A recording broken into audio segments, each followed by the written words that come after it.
Hello there!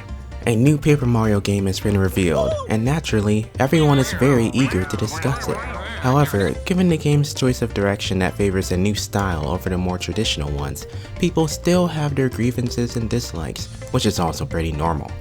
I'd like to talk about a perspective that isn't mentioned very much.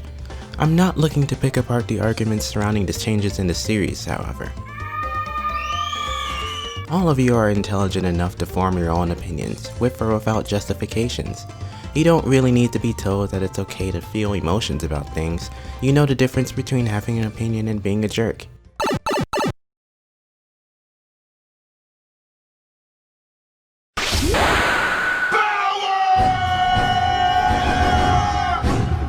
This message is primarily targeting fans that are just completely unhappy that this isn't like the older games, to whatever degree.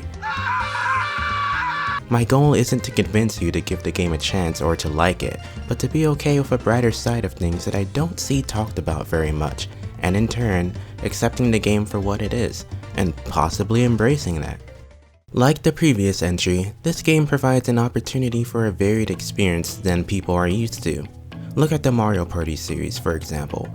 I played 1 through 10, DS, and loved them. Well, except for 10. 1 through 8 and DS were very similar, but each entry was unique in its own way. 9 and 10 are what really changed things up and split people's interest. Even though I prefer the older styles, I can appreciate the attempt at finding a new direction. When I look at the series from a distance, even though I regard 1 through 8 as great and fun games, they're not ridiculously different from each other. You could play any of them and arguably experience what the series primarily has to offer. I can't exactly say the same thing about 9 and 10, but they come close. What?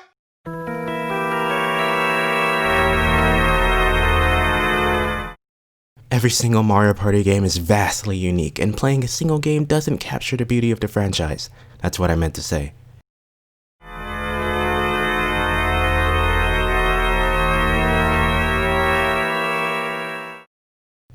By introducing a game-changing mechanic that no one was really familiar with, those two games gave newcomers a good start to something that already has a long run. That's not to say that the older games cannot accomplish the same goal, but in a way, they were already catering to people that played the games with previous entries. I'd also be willing to bet that they were also trying to prevent the series from becoming stale, but that's besides the point I'm trying to make. Take a look at the bigger, incomplete picture. Every new game is just another part of the bigger painting. This can be applied to other long-running franchises like Final Fantasy, Mario Kart, Fire Emblem, and even Zelda. Paper Mario: The Origami King is an attempt to give people a fresh, different set of experiences that they aren't necessarily used to. It's an attempt at making new memories in a journey of a ton of other Paper Mario ones that we'll probably make later. The same thing goes for the Thousand Year Door vs Super Paper Mario, and Super Paper Mario vs Sticker Star.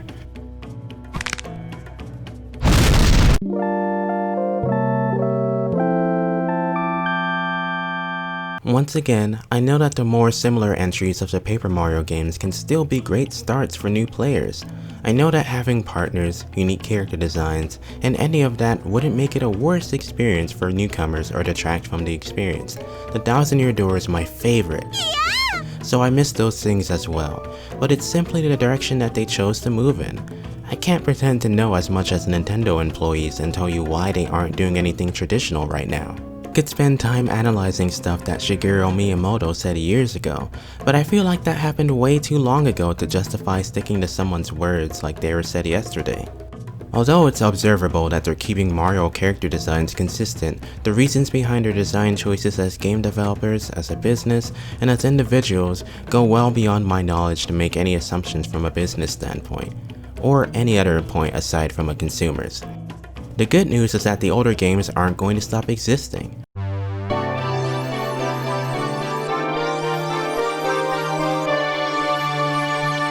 And they're the same kind of games that might inspire future game creators to make stuff they love. Although I have yet to play it, Bug Fables is a recently released game that looks and plays very similarly to the first Paper Mario.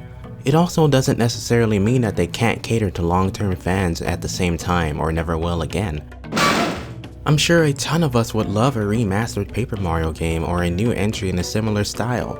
I certainly wouldn't complain if we got another traditional entry either, especially because I prefer the older games by a much larger degree.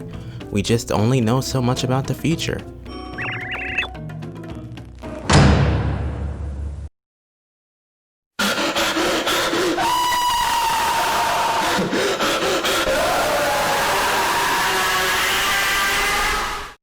I wouldn't recommend getting your hopes up though.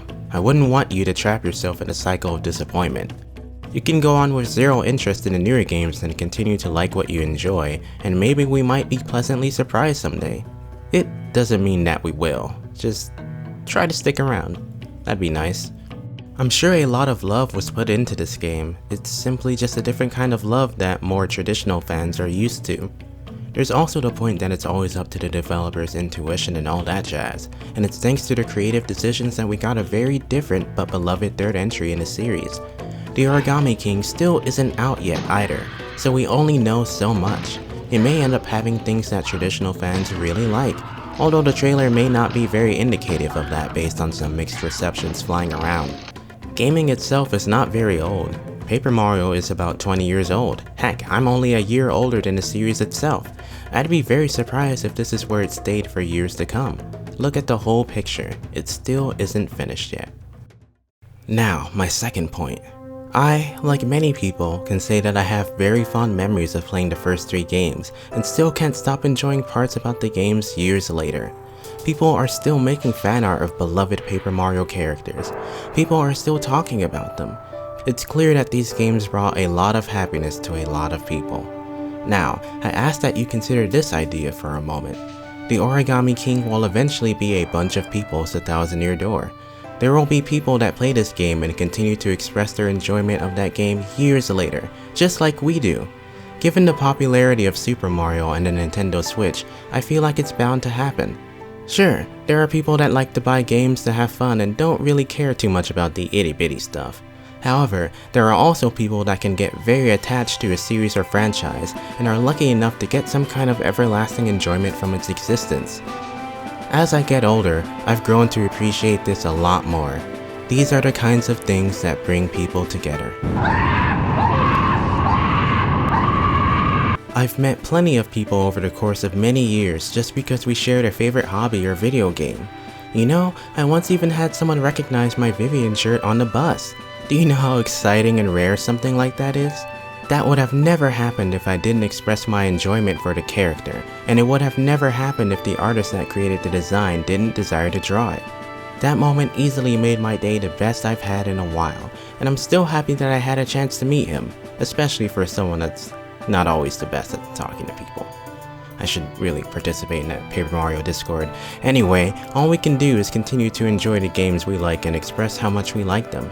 We can even be the change that we want to see. New players and fans alike are going to play the new game, and those that enjoy it may continue to do so for years to come. Newcomers may become interested in the rest of the games after playing this one, therefore allowing more people to share that passion with each other. Zapatero, ¿qué opina usted del gobierno de Zapatero? You may still feel a little sour about the reveal, but it's good that you've played a game that you still enjoy years later. You're passionate about the older games, and that's pretty cool. I've always really found stuff like fan art and other forms of fan activity to be pretty inspiring. It's always nice to see the lengths people will go through to express how much they like something.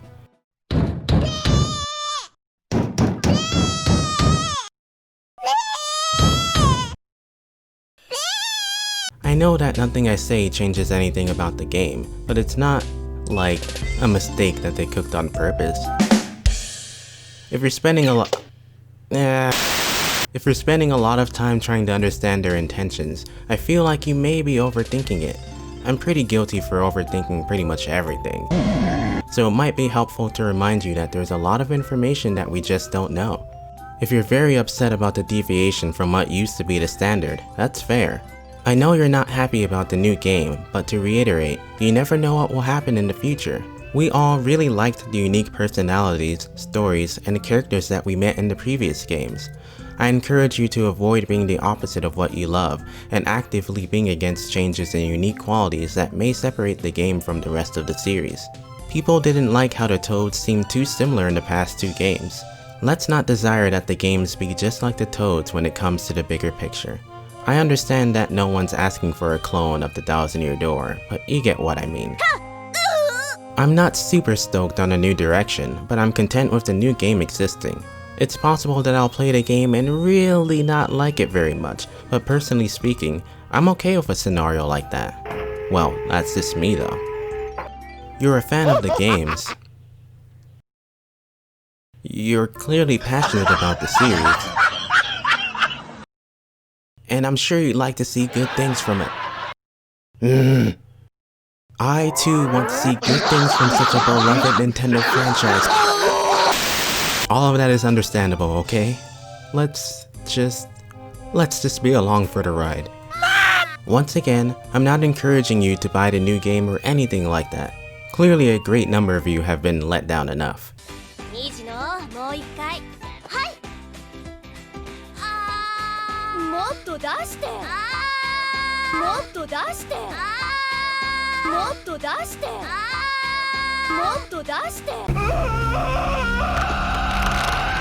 Even if the game isn't what we prefer, it doesn't hurt to look at the series for what it is as a whole. Let's look at the great things, friends, and fun times that we've had thanks to video games, and welcome newcomers and other fans that may see things differently than you do.